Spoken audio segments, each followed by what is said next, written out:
Assalamualaikum warahmatullahi wabarakatuh. Saya Vina Amrut Najahah, mahasiswi Prodi Ilmu Al-Quran dan Tafsir semester 5.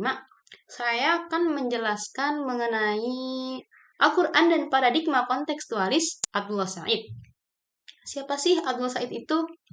Nah, Abdullah Said merupakan seorang pemikir Islam kontemporer yang memiliki perhatian di dunia Islamic Studies. Beliau adalah seorang profesor studi Arab dan Islam di Universitas Melbourne, Australia. Lah, Abdul Said ini lahir di kota Maldives pada tanggal 25 September 1964. Masa kecil dan remajanya dihabiskan di sebuah kota yang bernama Medho. Beliau itu seorang keturunan bangsa Arab dari Oman yang bermukim di Maldives. Setelah kemudian untuk kepentingan studinya pada tahun 1977 beliau berhijrah ke Saudi Arabia untuk menuntut ilmu. Lalu, karir pendidikannya diawali ketika beliau mengambil jurusan bahasa Arab pada Institute of Arabic Language di Saudi Arabia. Lalu, pada tahun 1977, ia mendapatkan gelar baru. Kemudian melanjutkan program magister dalam bidang Applied Linguistic. Itu linguistik terapan. Dan doktoral dalam bidang Islamic Studies di Universitas Melbourne. Tahun 1993, beliau bergabung di sebuah Department of Asian Language and Anthropology pada University of Melbourne. Jadi beliau di situ sebagai dosen. Kemudian meningkat menjadi dosen senior lagi pada tahun 1966 serta menjadi anggota asosiasi profesor pada tahun 2000. Nah, saat itu beliau menjadi direktur National Center of Excellence for Islamic Studies dari University of Melbourne. Lalu, ia juga pernah mendapatkan penghargaan dari Sultan Oman sebagai profesor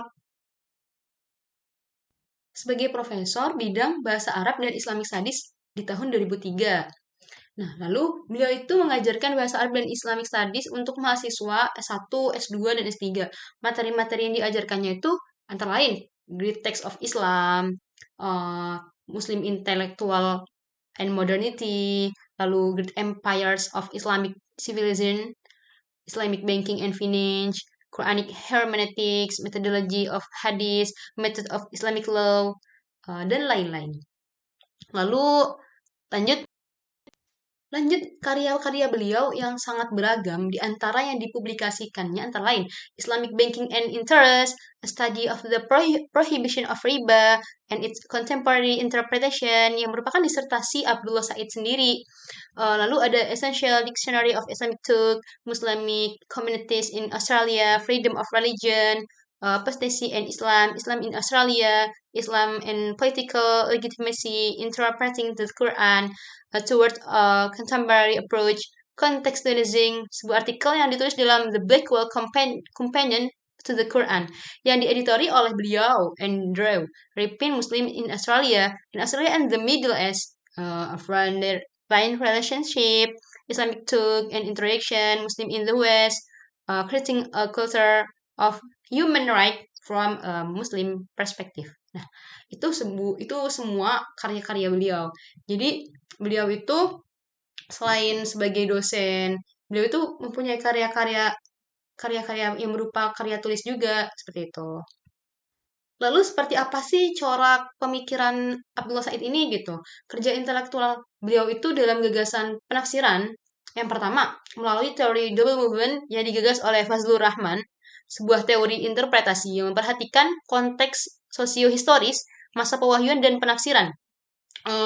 Abdul Said ini menyusun sebuah intisari yang diambil dari teori Fazlur Rahman bahwasanya dalam upaya membebaskan pesan Al-Quran dapat dilakukan metode pergerakan ganda, double movement, dengan langkah awal, yakni pemahaman proses pemaknaan dari pernyataan yang diberikan dengan menganalisis situasi historis, lalu itu dari historis atau masalah yang telah ditemukan jawabannya ya. Selanjutnya, dilakukan generalisasi atas jawaban spesifik dan memaknai sebagai pernyataan mengenai tujuan sosial yang dapat disaring dari teks-teks spesifik dengan mempertimbangkan latar belakang sosio dan historisnya. Menurut Fazlur Rahman, pemahaman terhadap Al-Quran akan menyesatkan jika tidak menggunakan suatu metodologi yang akurat dan benar, apalagi dengan pendekatan secara parsial dan terpisah. Fazlur Rahman telah menegaskan bahwasanya Al-Quran dan keagamaan Islam itu sholihun likulli zaman wa makan.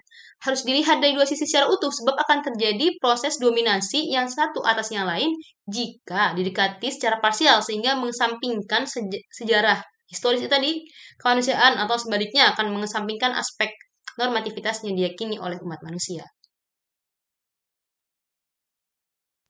Lalu keunggulan dari pemikiran Abdul Said ini adalah beliau mampu memberi sistematika dan langkah-langkah operasional dalam melakukan kontekstualisasi Al-Quran. Abdul Said seorang profesor studi Arab dan Islam di Melbourne University yang tawaran penafsirannya bisa ditemukan dalam bukunya, yakni Interpreting the Quran, secara tegas memfokuskan dirinya pada ayat-ayat etika hukum di situ. Nah, reinterpretasi terhadap ayat-ayat ini menjadi penting karena pada kenyataannya ayat-ayat inilah yang paling tidak siap ketika dihadapkan dengan realitas. Padahal pada saat yang bersamaan ayat-ayat inilah yang paling banyak mengisi kehidupan sehari-hari sebagian besar umat Islam. Selain itu, menurut Abdul Said sendiri, terutama setelah Imam Syafi'i, ada penekanan yang sangat besar terhadap ayat-ayat hukum hingga mengabaikan fatwa bahwa pada dasarnya Al-Quran hanyalah berbicara sedikit saja tentang persoalan hukum secara jelas di dalamnya. Seperti itu. Menurut Abdullah Said, sebuah usaha dalam menafsirkan Al-Quran harus berangkat dari pemahaman kita terhadap konsepsi wahyu itu sendiri. Menurutnya, sebuah penafsiran harus berangkat dari realitas pewahyuan dengan segala aspek yang melingkupinya, melalui pemahaman wahyu yang komprehensif. Itu seseorang mufasir itu akan mampu memahami konteks sosio-historis yang menjadi elemen penting dalam kerangka penafsiran. Lalu, menurut saya sendiri, banyak ayat Al-Quran yang khususnya ayat-ayat etiko-legal sulit dipahami secara baik tanpa memperhatikan konteks sosio-historis masa pewahyuan. Jadi, konteks sosio-historis itu bertujuan untuk menjadikan ayat-ayat etiko-legal bermakna dan relevan untuk kehidupan muslim kontemporer, seperti itu. Lalu, untuk memahami konteks sosio-historis, mufasir membutuhkan pengetahuan akan kehidupan secara mendetail, baik di kehidupan Nabi ketika di Mekah maupun di Madinah, seperti iklim sosial, ekonomi, politik, hukum, kultural, dan intelektual. Seperti itu. Lalu sebagai seorang intelektual muslim yang produktif dan progresif, Abdullah Said telah berhasil menambal berbagai kekurangan para pendahulunya dalam menginterpretasikan Al-Quran, berangkat dari sebuah kegelisahan akademik tentang maraknya model penafsiran tekstual. Said telah berhasil menawarkan alternatif metodologi berupa tafsir kontekstual yang pada konteksnya beliau itu menawarkan dengan mengimbangi tafsir tekstual yang begitu dominan. Beliau juga merumuskan aspek-aspek metodologi, mulai dari landasan teoritis, gagasan, dan prinsip kunci hingga langkah operasional penafsiran secara rigid dan sistematis. Secara umum, 4 langkah operasional awal dengan memahami Secara umum, 4 langkah operasional yang beliau tawarkan dalam penafsiran kontekstual menurut Abdullah Said itu sendiri, yaitu yang pertama, mengidentifikasi pertimbangan-pertimbangan awal dengan memahami subjektivitas penafsir, serta mengkonstruksi bahasa dan makna dan dunia Al-Quran. Yang kedua, memulai tugas penafsiran dengan cara mengidentifikasi maksud original, keaslian teks, dan meyakini otentisitas secara reliabilitas teks Al-Quran. Yang ketiga, mengidentifikasi makna teks dengan mengeksplorasi setiap konteksnya. Itu dalam jangkauan makna bagi penerima pertama. Lalu yang keempat, mengaitkan penafsiran teks dengan konteks saat ini. Proses kontekstualisasi makna untuk saat ini, seperti itu. Lalu lanjut, landasan interpretasi kontekstual Abdullah Said itu sendiri, beliau menegaskan bahwasanya pencarian metode yang bisa diterima dalam zaman modern harusnya tidak mengabaikan dan melupakan tradisi penafsiran, baik itu penafsiran secara klasik maupun secara modern.